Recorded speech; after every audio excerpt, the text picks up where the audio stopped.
Land pooling योजना को लेकर बड़ी खबर है। नए सिरे से बनाया जाएगा प्रारूप। मुआवजे में दी जाने वाली विकसित भूखंड के आवंटन पत्र और लीज डीड का नए सिरे से बनाया जाएगा प्रारूप। नगरीय विकास विभाग ने अधिसूचना इसे लेकर जारी की है।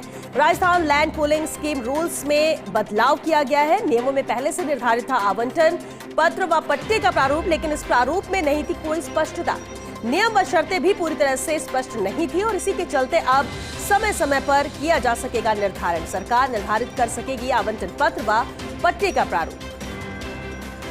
और चलिए इस पर ज्यादा जानकारी के साथ एसोसिएट एडिटर अभिषेक श्रीवास्तव हमारे साथ जुड़ चुके हैं।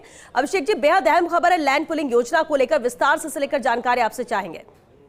देखिए, जयपुर की हम बात करें तो जेडीए की ओर से तो अचरावाला में और शिवदासपुरा में दो अलग अलग लैंड पूलिंग स्कीम क्रियान्वित की जा रही है और करीब 150 हेक्टेयर से ज्यादा का एरिया है जिसको लैंड पूलिंग स्कीम वहाँ पे लागू की गई है। और इसके अलावा कल जेडीसी सिद्धार्थ महाजन ने जोन 14 का दौरा किया था। उनका ये कहना था महल रोड पे एक जगह उन्होंने देखी थी पीपली चौराहे के पास, वहां पर भी उन्होंने कहा कि यहाँ पर भी देखी जाए कि लैंड पूलिंग स्कीम की क्या संभावना हो सकती है। इसके अलावा उन्होंने ये भी कहा कि जो सेक्टर रोड हम एग्जीक्यूट कर रहे हैं तो वहां पर भी लैंड पूलिंग स्कीम डेवलप करने की संभावना देखी जाए।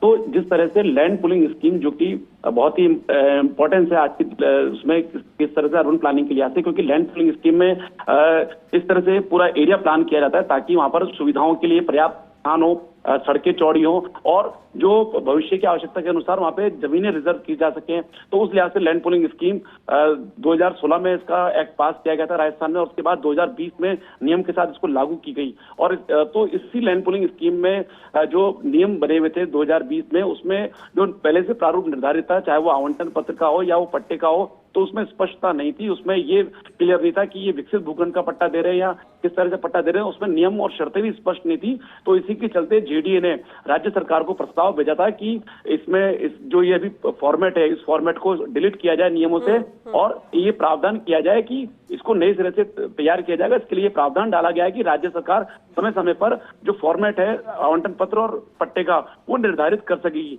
इसी लिहाज से जेडीए ने प्रस्ताव भेजा था। उस प्रस्ताव पर यूडीएच मंत्री झावर सिंह खर्रा ने अनुमति दी। उसके बाद अब जो है नगरीय विकास विभाग ने अधिसूचना जारी कर दी और अधिसूचना जारी करके Rajasthan land pooling scheme rules 2020 में संशोधन कर दिया गया है। जी चलिए, बहुत शुक्रिया अभिषेक जी इस पूरे अपडेट के लिए।